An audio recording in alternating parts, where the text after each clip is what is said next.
मुख्यमंत्री योगी आदित्यनाथ ने प्रयागराज में निषाद राज की जयंती के अवसर पर आयोजित समारोह में प्रधानमंत्री नरेंद्र मोदी और गृह मंत्री अमित शाह के प्रति आभार व्यक्त किया। उन्होंने वक्फ संशोधन अधिनियम के पारित होने की सराहना करते हुए कहा कि इससे वक्फ बोर्ड की मनमानी पर रोक लगेगी और माफियागिरी समाप्त होगी। इस अवसर पर सीएम योगी ने 579 करोड़ की 181 विकास परियोजनाओं का लोकार्पण और शिलान्यास भी किया। आज यहाँ पर इसीलिए निषाद राज की इस परंपरा के प्रति कृतज्ञता ज्ञापित करने के लिए प्रयागराज को फिर से 580 करोड़ रुपए की परियोजनाओं की सौगात हम आपको देने के लिए आए हैं। 580 करोड़ रुपए की।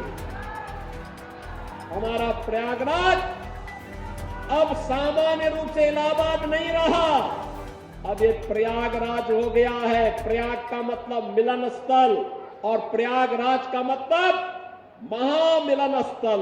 महामिलन स्थल। मां गंगा भी मिलती है, यमुना भी मिलती है, मां सरस्वती भी मिलती है, उनका मिलन तो है ही। यहां पर भगवान राम और निषाद राज का भी मिलन हुआ था। ये है मिलन स्थल, ये है प्रयागराज, ये है प्रयागराज। जो लोग प्रयागराज की पहचान को छुपाते थे, वे नहीं चाहते थे, वे नहीं चाहते थे इस पौराणिक सिटी को एक पहचान मिले। वे नहीं चाहते थे कि निषाद राज और भगवान राम के इस मिलन स्थल को एक पहचान मिले, क्योंकि उनके लिए अपना वोट बैंक महत्वपूर्ण था।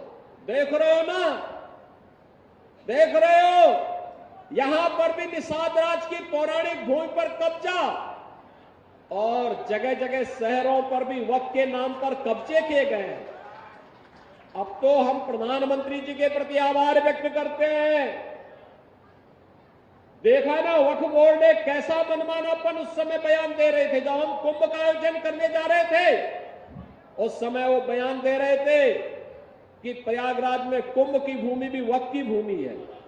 अबे हमने कहा ये बोर्ड क्या भूमाफिया बोर्ड हो गया क्या? भूमाफिया प्रदेश में नहीं चल सकते। माफियाओं को तो हम पहले ही विदा करा चुके हैं प्रदेश से। अब उत्तर प्रदेश में माफियागिरी नहीं चलेगी। महाकुंभ भव्य और दिव्य होगा। और बहनों और भाइयों, और भव्य और दिव्य कुंभ हुआ है।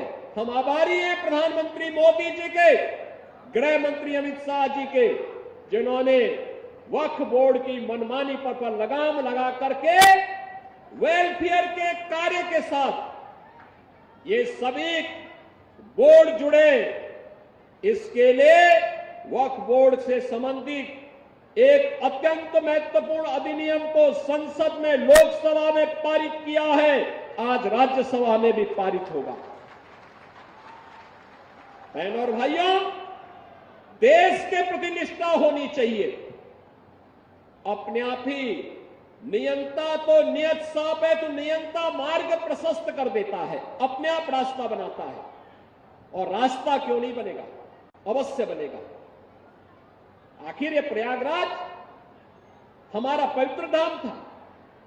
देश और दुनिया से आने वाला कोटि कोटि श्रद्धालु यहां पर आकर के श्रद्धा से सिर नवाता था। लेकिन प्रयागराज की भूमि पर यहां के माफिया कब्जा करते जा रहे थे, यहां के अस्तित्व के साथ खिलवाड़ कर रहे थे, यहां के नागरिकों के जीवन के साथ खिलवाड़ कर रहे थे। जो कोई भी आवाज उठाता था उसको ही मार दिया जाता था, अपहरण कर दिया जाता था, गायब कर दिया जाता था।